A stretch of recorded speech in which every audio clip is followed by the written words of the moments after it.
शांत हो जाइए।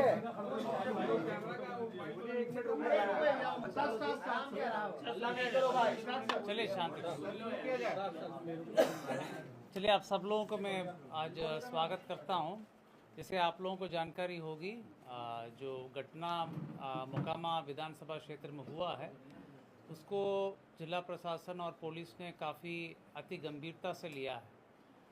गंभीरता से लेते हुए पूरी घटना का छानबीन भी पुलिस द्वारा पुलिसी कार्रवाई के तहत की जा रही है। कांड दर्ज हुआ है और पुलिसी कार्रवाई अलग से चल रही है। हम लोग इस घटना को बहुत ही सीरियसली देख रहे हैं और घटना के बाद काफ़ी हम लोगों ने कार्रवाई की है। आज जो गिरफ्तारी हुई है इसके संबंध में एसएसपी साहब और केस के डिटेल संबंध में आपको बताएंगे। आचार संहिता बहुत ही एक मजबूत स्तंभ है पूरा इलेक्शन प्रोसेस में, और इलेक्शन कमीशन का स्पष्ट निर्देश है कि बाई लॉ इलेक्शन होगा तो उसी का अनुपालन 100% करने में हम लोग लगे हुए हैं और कराएंगे भी। कोई भी असामाजिक तत्व किसी भी प्रकार की प्रयास करेगा कानून तोड़ने का, आचार संहिता तोड़ने का या किसी भी प्रकार की इन्फ्लुएंस करने का कोशिश करेगा तो उनके विरुद्ध कठोरतम कार्रवाई की जाएगी। हम लोग 100% आर्म्स डिपोजिशन करने के लिए आदेश दिए हैं और लगातार जल्द से जल्द जितने भी लीगल आर्म्स हैं वो भी डिपॉजिट हो जाएंगे। चेकिंग पॉइंट्स हर विधानसभा में 50 के ऊपर पॉइंट्स बनाने के लिए निर्देश दिया गया है, जिसमें सीएपीएफ के माध्यम से भी चेकिंग कराई जाएगी। सेजर पूरे राज्य में पटना जिला में सबसे ज़्यादा सेजर अभी तक का हुआ है। लगातार सीएपीएफ सक्रिय हैं और पर्याप्त मात्रा में सीएपीएफ की बल उपलब्ध है। वो पुलिस बल और मजिस्ट्रेट के साथ लगातार चेकिंग की कार्रवाई लगातार कर रहे हैं और सेजर भी कर रहे हैं। आचार संहिता के संबंध में सभी पदाधिकारियों को पुनः निर्देश दिया गया कि किसी भी प्रकार के अगर उल्लंघन होगा उनके विरुद्ध कठोरतम कार्रवाई किया जाना है। जहाँ तक इलीगल आर्म्स की बात है उस पर और तेज़ी लाई गई। जहाँ जहाँ आवश्यकता हो सीएपीएफ को भी यूज़ करके उसमें छापामारी की जा रही है, और जहाँ पर भी ऐसे सूचना मिलेगी वहाँ पर हम लोग छापामारी करके कांड भी दर्ज करेंगे, उक्त असामाजिक तत्वों को जेल भेजने का काम भी करेंगे।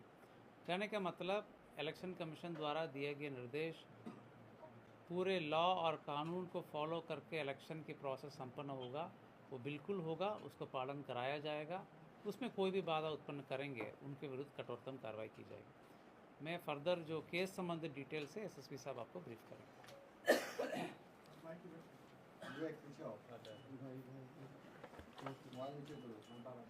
आप लोग आवाज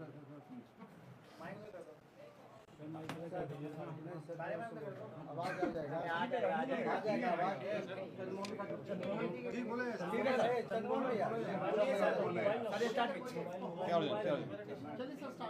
सर स्टार्ट कीजिए। आप लोग अवगत हैं कि 30 तारीख को एक गंभीर घटना घटी थी और जो दुर्भाग्यपूर्ण था कि इस तरह की घटना नहीं होनी चाहिए थी। इस घटना में जो तारतर गांव है उसके समीप में दो पक्षों जो वहाँ प्रत्याशी थे वो उन दोनों के काफिला आ रहा था और उन दोनों के बीच पक्षों में झड़प हुई और झड़प में पथराव हुआ, लोग घायल हुए और उसके बाद एक शव बरामद हुआ। उसमें जो दुलार चंद यादव हैं जो 75 वर्ष के रहने वाले हैं, उसी गांव के पास के रहने वाले हैं, उनका पूर्व में भी आपराधिक इतिहास रहा है, उनका शव बरामद किया गया।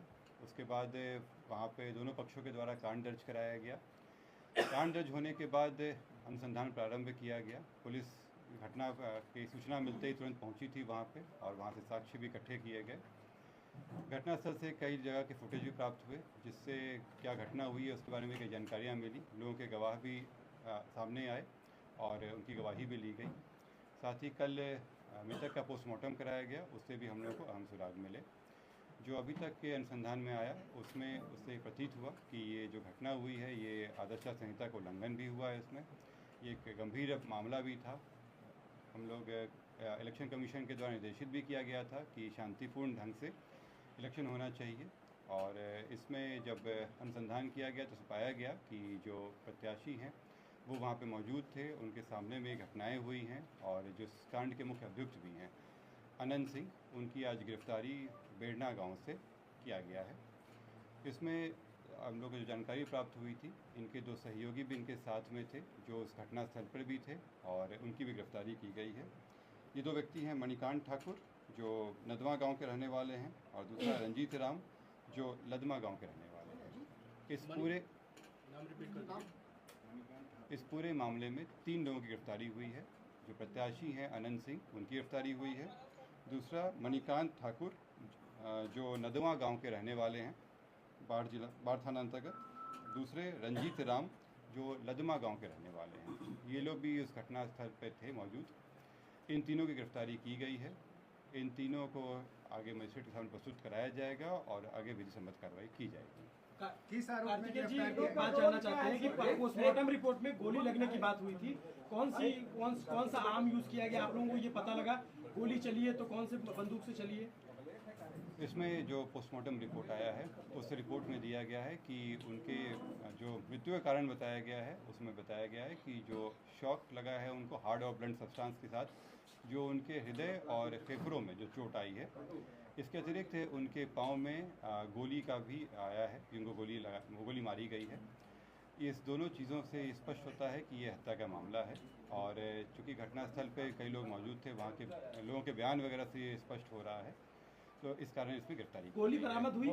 नहीं, इसमें गोली बरामद नहीं हुई है क्योंकि इसमें जो मृतक के पोस्टमार्टम में बचा कि एंट्री वुंड भी था और एग्जिट वुंड भी था। दोनों तरफ से हमला हुआ है, दोनों तरफ से जो आरोप लगाया। दूसरे पक्ष में गिरफ्तारी हुई क्या? दूसरे पक्ष में कोई गिरफ्तारी हुई? दूसरे पक्ष में मैं आप लोगों की बातों, मैं आप सभी के प्रश्नों का उत्तर दूंगा। यहाँ पे एक एक करके हम लोग बात करेंगे। दूसरे पक्ष की गिरफ्तारी हुई? लोग कह रहे हैं कि सरेंडर किया है अनंत सिंह ने, ये स्पष्ट कर दीजिए कि सरेंडर है या गिरफ्तारी है? सर सरेंडर है या गिरफ्तारी? मैं एक एक करके आप लोगों के प्रश्नों का उत्तर दे देता हूँ। इसमें पहला बात जो था कि 3 लोगों की गिरफ्तारी हुई है। इससे 3 लोगों की गिरफ्तारी हुई है। इसमें अन्य लोग भी हैं जिनके विरुद्ध रेड छापामारी चल रही है। कार्तिकेय जी, दूसरे पक्ष की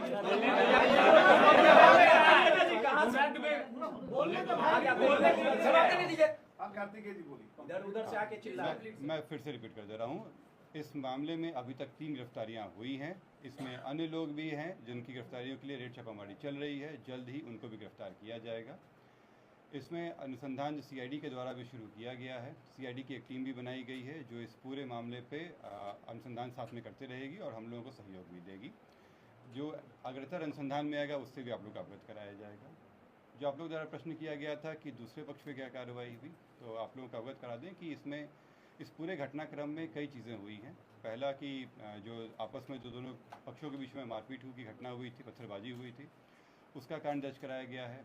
पुलिस को जब जानकारी मिली थी कि इस तरह की चीज़ें हो रही हैं, उसका भी केस दर्ज कराया गया।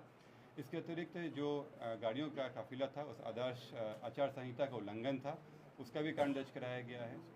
कल जब पोस्टमार्टम के लिए ले जाया जा रहा था तो वहाँ पे भी कुछ शरारती तत्वों के द्वारा पुलिस के साथ भिड़ंत हुई थी, उसका भी कांड दर्ज कराया गया है। इन सभी कांडों में कल रात में कई जगहों पर रेड छापामारी करके कई लोगों को गिरफ्तार किया गया। इसमें दोनों पक्ष के लोग शामिल हैं।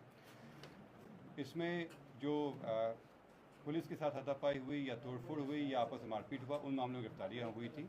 ये हत्या के मामले में आज ये गिरफ्तारी 3 हुई है। सरेंडर किया है सर या गिरफ्तारी हुई? कहाँ से गिरफ्तारी? जैसे मैंने स्पष्ट कहा है कि ये 3 गिरफ्तारी हुई है। इससे स्पष्ट है कि सरेंडर नहीं है, गिरफ्तारी है। और ये बेड़ना गांव जो बाढ़ के अंतर्गत आता है, वहाँ से गिरफ्तारी की गई।